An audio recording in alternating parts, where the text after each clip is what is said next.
പറയുന്നത്. കാരണം ഉമ്മൻചാണ്ടിയെ തൊട്ട് കളിക്കുന്നതിലെ രാജ്മോഹൻ ഉണ്ണിത്താനൊക്കെ തന്നെ കാര്യം ചൂണ്ടിക്കാട്ടുന്നുണ്ട്. എന്ത് കാര്യമാണ്, എന്ത് അടിസ്ഥാനത്തിലാണ് കോൺഗ്രസ് ഇങ്ങനെ പെരുമാറുന്നതെന്നാണ്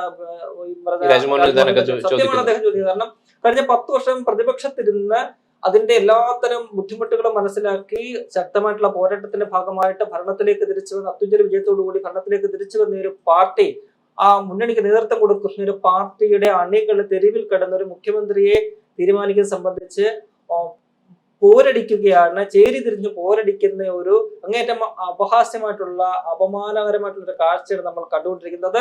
ഞാൻ പറയുന്നത് നേതാക്കൾക്കെല്ലാം തന്നെ അതിനകത്ത് ഉത്തരവാദിത്തമുണ്ട്. ഈ രണ്ട് നേതാക്കളും അവര് അന്നേരം തന്നെ തുടക്കത്തിൽ തന്നെ അതിന്റെ ഒരു മുദ്രാവാക്യം മുഴങ്ങുന്ന ആ സമയത്ത് തന്നെ രണ്ട് നേതാക്കളും അവർക്ക് വാണി കൊടുക്കേണ്ടതായിരുന്നു. ഇന്നലെ നമ്മൾ കണ്ടല്ലോ, ഡൽഹിയിലെ ചർച്ചയ്ക്ക് ശേഷം അവർ വന്ന് 3 പേരും പറഞ്ഞു ഫ്ലക്സ് യുദ്ധം പാടില്ല, മറ്റു കാര്യങ്ങളൊന്നും പാടില്ല, ഫ്ലക്സുകളെല്ലാം എടുത്തു മാറ്റണം. ഇതൊക്കെ പറയുമ്പോഴും എനിക്ക് തോന്നുന്നു അവർക്ക് അവരുടെ മനസ്സിൽ അവർക്ക് വേണ്ടി വാദിക്കണം. തീർച്ചയായിട്ടും സ്വാഭാവികമായിട്ടുണ്ടാകും. ഞങ്ങളിങ്ങനെ പറയുന്നുണ്ടെങ്കിൽ പോലും നിങ്ങൾ അത് ചെയ്തുകൊണ്ടിരിക്കണം. കാരണം തങ്ങൾക്കുള്ള പിന്തുണ ഹൈക്കമാൻഡിനെ അറിയിക്കുക എന്നുള്ളതാണ്. അപ്പോൾ ഇന്നലെ അവർ പറഞ്ഞു. പക്ഷെ ആ പറച്ചില്, ആ വാക്കുകൾ അവർ നേരത്തെ തന്നെ ഓരോ നേതാക്കളും നടത്തിയിരുന്നെങ്കിൽ ഈ പ്രശ്നം ഉണ്ടാകുമായിരുന്നോ? സതീശൻ പറയുകയാണ് അതൊക്കെ ചർച്ചകൾ നടക്കട്ടെ, അല്ലെ, ചർച്ചകൾ നടക്കട്ടെ, ഹൈക്കമാൻഡ് തീരുമാനമെടുക്കട്ടെ, എന്ത് തീരുമാനം വരുമെന്ന് അറിയാം. അതിനുശേഷം അത് ഇപ്പോഴും തരത്തിലുള്ള നടപടികളിലേക്കൊന്നും പോകരുത്. പാർട്ടിയെ പൊതുസമൂഹത്തിൽ അപമാനിതരാക്കും, അവഹേളനത്തിന് കാരണമാകുമെന്ന് പറയാം.